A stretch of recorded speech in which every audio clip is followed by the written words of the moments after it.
Octopath Traveler is the latest JRPG developed by Square Enix, published by Nintendo outside of Japan, and released exclusively on the Nintendo Switch with a retro style reminiscent of JRPGs from the 90s, such as Final Fantasy and Chrono Trigger. As someone who grew up during that time, it should be no surprise that I was very excited about this game, and look forward to the day I would finally get my hands on it. So now that it's been about a month after release and I've been able to complete a substantial part of the game, let's see if this game is worth the hype.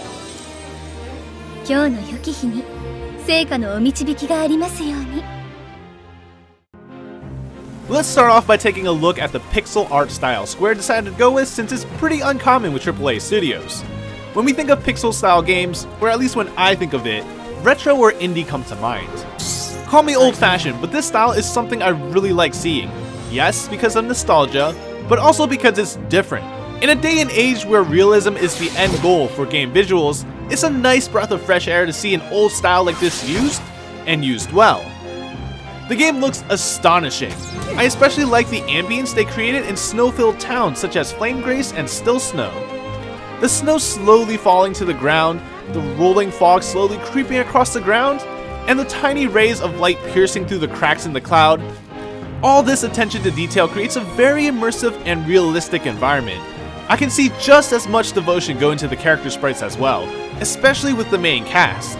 Each character has unique features shown in their pixel art, and it's easy to distinguish them apart. The visuals of the game would have been perfect if not for one issue. A small issue that I noticed and adjusted to easily, but an issue nonetheless, and one others may not find as easy to ignore. And that is this weird jitter caused by a combination of texture filtering and lack of anti-aliasing. However, this only occurs in battle, which still means it happens too much, because that's about at least 50% of the game due to the encounter rate being so damn high in the beginning. On the other hand, all the visual effects of attacks and skills look great, making it enjoyable to watch the fights unfold. While we're on the topic of fights, let's take a look at combat. Combat is turn-based, but contains many mechanics that make it a blast. I never felt powerless against seemingly impossible to defeat bosses with the wide variety of combat mechanics available. All enemies have a set of weaknesses that can be exploited to cause them to go into a break state. In this state, their defense is reduced and they can't retaliate, so breaking an enemy as much as possible was a key part of combat. Because of this, I always had to think about whether I had the right setup when progressing to new areas, making gameplay even outside of combat more interactive. But weaknesses is not all there is to combat. Turn order also plays an important role in how battles shape out. Different actions have different speeds, so I have to think about what to do instead of just blindly and aggressively attacking enemies' weaknesses, making battles much more interesting. For instance, sometimes I wanted to wait a turn with guard in order to go first on the new turn, maximizing the damage I could do while the enemy is under break. You can deal even higher amounts of damage by boosting your attack with another mechanic, fittingly called Boost. The way Boost works is that every turn you will gain 1 boost point, and each character can have a max of 5. If you use a boost attack, you will not gain a boost point on the next turn. In addition, when used with normal attacks, Boost will instead increase the number of hits you perform, making it easier and faster to break shields. Thinking of how to effectively use Boost, combined with all the other combat mechanics, made combat stand out and be an amazing and fun experience. Victory is not only obtained from having good strategies, but also with builds. Character progression is done very well and allows you to make very strong characters, given that you put the time in. Depending on the character's job, they can bring in a variety of weapons to use in battle, as well as learning unique skills. And this is where the magic happens. Each character has a main unchangeable job and a secondary changeable job. After each battle is completed, the character will gain job points, which can be used to learn skills for any job. Each job also has their own passives, which are unlocked after a certain amount of skills in that job are learned. Skills learned from jobs can only be used if the character is set as that job, but passives can always be equipped after it's been learned. This kind of character progression is very similar to Final Fantasy Tactics, and it's what makes min-maxing a lot of fun to experiment with. Since you're able to combine the best passives from each job, you're able to make up for the weaknesses of a character's main class or further improve on their strengths. Then factor in the skills of possible secondary jobs, and you have the formula for creating an overpowered character that you can go crazy and have fun with. With that said, contrary to what people may have said, grinding is not required to complete the main story of the game. Although if you want to be powerful and min-max, then yeah, you'll have to put in the work. I was able to complete the game with the experience gained only from enemies that were encountered in the main story without much difficulty. This was a fun playthrough that I really enjoyed, but even if I played through the game normally, this wouldn't change the fact that Octopath Traveler's combat is fun. Whether it's hard and I have to think more about my strategies, or if I just one-shot every enemy I come across, the enjoyment would still be there. Outside of combat gameplay, there are a good number of activities to keep you busy. One of the great things I really like about Octopath is it gives you the ability to freely explore the world, unlike most other JRPGs which block you in some way. Well, at least if you can survive the random encounters, you can theoretically go anywhere. The world is designed in such a way that it has a lot of depth, and traveling from one town to the next never felt repetitive for me. When traveling, I never got tired of the sceneries and exploring. It's not just dashing in a straight line from one map to the next. At least most of the time it wasn't. There are many different branching pathways leading to different parts of the world, and one wrong turn could lead to a place that you're not ready for. Luckily, there are signs pointing you in the right direction, and that's not something you typically see anymore. I also like that there were hidden paths obstructed from view, made apparent as I came across an unopened treasure chest that seemed unreachable, and I'm left wondering how to get it. Although I can't say if you'll share in my enjoyment of looking for secret passageways. In addition, there are plenty of distractions as well. You can get lost and find your way into optional dungeons that contain some rare treasure and powerful enemies. The real fun begins once you've recruited the rest of the cast. Each character has something called a path skill, which are just abilities they can use to interact with NPCs. For example, Therion the Thief can steal from them, while Ophelia can recruit them temporarily into your party. Every time I hit up a new town, I would steal or buy all the good items from NPCs and use Cyrus's detective skills to get extra bonuses. One thing to note is that 4 of the path skills share commonalities with the other 4. While they ultimately work towards the same end result, there are some subtle differences that made one preferable over the other, so they weren't redundant. At least not for me. For instance, Therion could steal items, but it was difficult for me given my low level.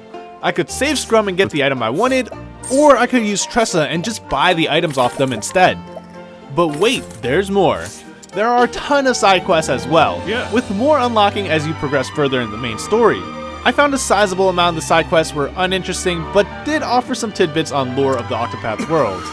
That said, there are definitely a handful of side quests that are worth it and should be completed if the whole story is to be enjoyed.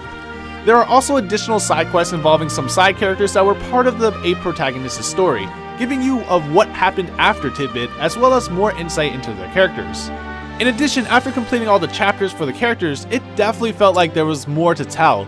And unsurprisingly, these post-game side quests are what fills that void of wanting more answers. But I'm getting ahead of myself a bit. Let's take a step back and take a look at the story. The setup of the story was unorthodox and not what I expected. Each character has 4 chapters that follow their journey as they work towards achieving their goal. Despite recruiting characters along the way, the chapters will make no mention or show any of the other 7 cast members at any point of their story cutscenes. In essence, you are being told 8 short stories rather than one cohesive, intertwined story involving all 8 characters. Although unusual, the storytelling and character development is still incredible. I felt a deeper personal connection to each character as I played through each of their chapters. They all had a specific reason for setting off on their own unique journey, and had very simple yet compelling themes. For instance, Primrose's story is about revenge, but Alfin's story is about helping people. Yet on their journey, they face many moral issues that shake the foundation of what they believe in. It's these instances that really make a character feel relatable, and best of all, I was able to empathize with them. This is a connection I don't feel in many other games. One slightly annoying thing about the story setup is being forced to use every character for their story missions. But I think it's because of this I was able to form that connection mentioned earlier, and it's something I ended up appreciating. Despite the main stories not having any overlap with each other, there was side banter, which I also liked. Through this, I can see the characters interact with each other during specific instances, giving more insights into how the protagonists view each other. While it doesn't make up for those who wanted a standard storytelling form, it does give you a taste of it.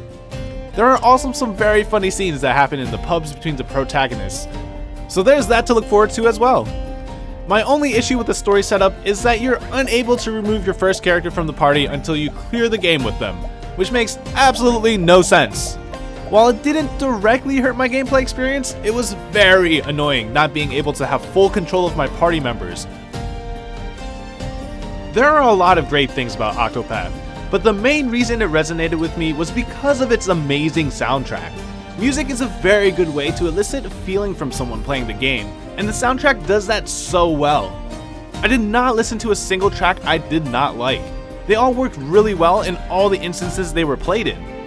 Sorrowful moments in the story was followed by tracks with a similar feeling. Exploring the world had wonderfully accompanying songs that made the journey feel like a journey, and made it feel more immersive. Boss fights felt really epic with this fast-paced and powerful music composition. All the protagonist's theme songs were also on point and awesome to listen to. Alfin's theme is super chill, relaxing and catchy, and touching piano themes like Hanet's never gets old. So with all that said, here are my final thoughts. Octopath Traveler took me back to the days of the Super Nintendo and Game Boy Advance, reminding me of how it felt to play games like Final Fantasy or Golden Sun. A perfect mix of beautiful pixel art and amazing stories accompanied by heartfelt music. It has a very fun combat system that can be very challenging or very easy depending on the player's playstyle. It's just so easy to lose myself in this game and spend 50 hours, 60 hours, or even more. This is what a JRPG should be.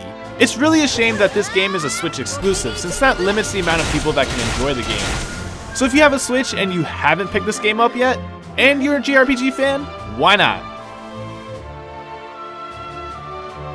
Alright, that does it for my review. I hope you enjoyed watching it. If you have any thoughts on Octopath Traveler or anything you want to share, feel free to do so below. And with that said, I'll see you guys next time.